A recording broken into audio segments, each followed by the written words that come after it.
వీక్షకులందరికీ నమస్కారం. మార్చి నెలలో ద్వాదశ రాశుల వారికి ఏ విధమైనటువంటి ఫలితాలు కలగబోతున్నాయో ఈ వీడియో ద్వారా తెలుసుకునేటువంటి ప్రయత్నం చేద్దాం. క్రోధీనామ సంవత్సరంలో చిట్ట చివరి మాసం ఈ మార్చి నెల. ఈ పాల్గొన మాసంలో గ్రహ సంపత్తిని గనక మనం పరిశీలనం చేస్తే గురుడు వృషభ రాశి యందు సంచారం చేస్తూ ఉన్నారు. మిథునమందు కుజుని యొక్క సంచారము కొనసాగుతూ ఉన్నది.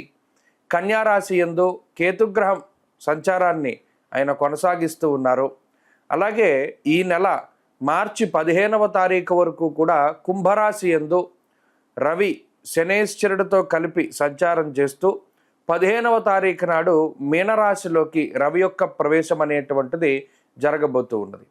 అలాగే ఈ మాసం చివరిలో 29వ తారీఖున శనేశ్వరుడు తన యొక్క స్వక్షేత్రమైనటువంటి కుంభరాశిని వదిలిపెట్టి మీనరాశిలోకి ఆయన యొక్క సంచారాన్ని ప్రారంభం చేస్తారు.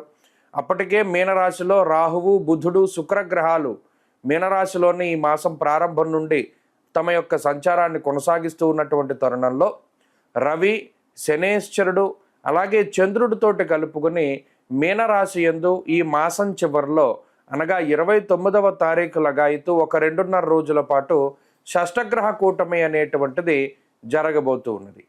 ఒక 2.5 రోజుల తర్వాత అనగా ఏప్రిల్ 1వ తారీఖు నుండి చంద్రుడు మారిపోవడంతో ఈ షష్టగ్రహ కూటమి పంచగ్రహ కూటమి కింద తగ్గుతుంది. ఆ తదుపరి కొన్ని రోజులకి శుక్రుని యొక్క మార్పుతోటి 4 గ్రహాల యొక్క కూటమిగా ఉంటుంది.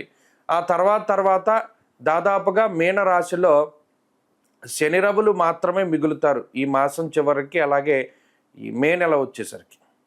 అయితే ఈ షష్టగ్రహ కూటమికి సంబంధించిన వీడియోలు ఆల్రెడీ మనం చేయడం జరిగింది. ఇప్పుడు ప్రత్యేకించి ఈ మార్చి నెలలో ఈ ద్వాదశ రాశుల వారికి మరి ఇటు రవి కానీ శనేశ్వరుని యొక్క మార్పు కానీ తీవ్రమైనటువంటి ప్రభావాన్ని చూపించేటువంటి ఈ నెలలో ద్వాదశ రాశుల వారికి ఏ విధమైనటువంటి ఫలితాలు కలగబోతున్నాయో మనం ఇప్పుడు ఈ వీడియో ద్వారా క్లుప్తంగా తెలుసుకుందాం. మీనరాశి వారికి మార్చి నెల మిశ్రమమైనటువంటి ఫలదాత.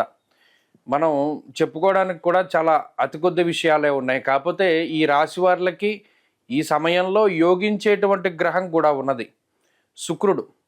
ఎందుకండి అంటే ఇక్కడ మనం ఒక విషయాన్ని గమనిస్తే జన్మరాహువు, జన్మబుధుడు అలాగే జన్మ శనేశ్వరుడు ఈ మాసంలో 1వ స్థానంలోకి శనేశ్వరుని యొక్క స్థితి, 1వ స్థానంలోకి రవి, అర్ధాష్టమ కుజుడు, తృతీయ గురుడు, ఇలా చెప్పుకుంటూ పోతే గోచారవశాత్తు శూన్యమైనటువంటి ఫలితం. అంటే ప్రతి గ్రహము ప్రతికూలంగా ఉన్నటువంటి పరిస్థితి. ఈ మాసంలో శుక్రుడు ఒక్కరు కొంత అనుకూలంగా ఉంటారు, తప్పితే మిగతా గ్రహాలన్నీ ప్రతికూలంగా ఉన్నాయి. మరి ఇటువంటి సమయంలో జాతకంలో ఉండేటువంటి దశాంతర దశలు చాలా కీలకం. జాతకంలో దశలు అంతర్దశలు గనక యోగిస్తే ఈ క్లిష్టమైనటువంటి పరిస్థితి నుండి దాటగలుగుతాం. లేని పక్షంలో కొంత ఈ గ్రహస్థితి అటు శారీరకంగానూ మానసికంగానూ ఎక్కువ ఇబ్బంది పెట్టడానికి అవకాశం ఉంటుంది. అందుకనే మీనరాశి గురించి చెప్పేటప్పుడు చాలా జాగ్రత్తలు తీసుకోవాలి అని చెప్తూ ఉన్నాం. ఇక్కడ రవి వ్యయంలో ఉన్న, శనేశ్వరుడు వ్యయంలో ఉన్న వారిద్దరూ జన్మరాశిలోకి వచ్చిన ఎక్కువగా శారీరక శ్రమని, కష్టాన్ని, ఆర్థిక నష్టాన్ని, వ్యసనాలని వీటన్నిటినీ కూడా కలగజేస్తూ ఉంటారు. అలాగే రాహు జన్మల్లో ఉన్నప్పుడు కూడా అంతే. ధారాపుత్ర విరోధస్య ప్రవాసం రోగపీడనం అన్నారు. అంటే అక్కడ కుటుంబానికి దూరంగా వెళ్ళేటువంటి పరిస్థితులు, సౌకర్యవంతమైనటువంటి జీవనం లేకుండా విచ్ఛిన్నం చేసేటువంటి విధానంలో ఈ గ్రహస్థితి ఎక్కువగా ఉంటుంది. ఏది మనం మాట్లాడుకున్నా అవన్నీ కూడా కొంత వ్యతిరేకమైనటువంటి ఫలితాలు వస్తున్నాయి అన్నట్టే ఆ ఋషిప్రోక్తమైనటువంటి శ్లోకాలు చెప్తూ ఉన్నాయి.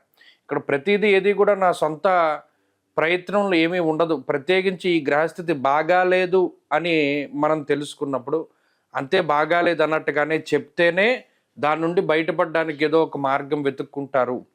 తప్పితే మీనరాశి వారికి మీరు ఇంత వ్యతిరేకంగా ఎందుకంటే చెప్తున్నారు, కొంత భయం వేస్తోంది, ఈ గ్రహస్థితి మరీ ఇంత ఇబ్బంది పెడుతుందా, మేము చాలా పెద్దవాళ్ళం, వయసు పెద్దది మాది, ఇదేమైనా ఇబ్బందులను కలగజేస్తుందా అంటే భగవంతుడు మనకి భవిష్యత్తును గురించి తెలుసుకునేటువంటి శాస్త్రంగా ఈ శాస్త్రాన్ని చెప్పాడు.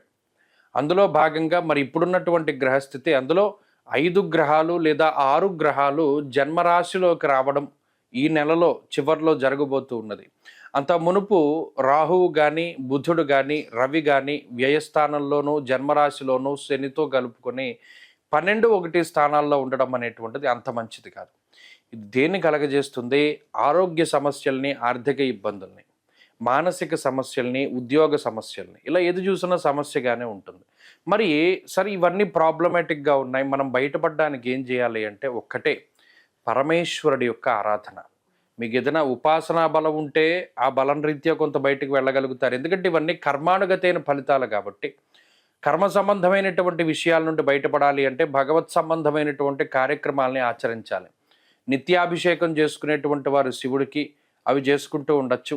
ఎక్కువగా పరమేశ్వరుడి యొక్క ఆరాధన చేస్తూ ఉండడం, మాస శివరాత్రులు, సోమవారాలు, శనివారాలు ప్రత్యేకించి పరమేశ్వరుడికి అభిషేకం చేసుకుంటూ ఉండడం, అలాగే ఎక్కువగా ఈ దానాదులు చేస్తూ ఉండడం. ఏ గ్రహానికి సంబంధించినటువంటి ధాన్యం ఆ గ్రహానికి ప్రత్యేకించి దానం చేస్తూ ఉండడం, అలాగే ఆయా రోజుల్లో ప్రత్యేకించి చేస్తూ ఉండడం ద్వారా ఈ దోషాల నుండి బయటపడతారు. గ్రహ దోషాల నుండి బయటపడడానికి జపాదులు దానాదులే చెప్పబడ్డాయి కాబట్టి అవి ఆచరిస్తూ ఉండండి, మంచి ఫలితాలు సంప్రాప్తమవుతాయి.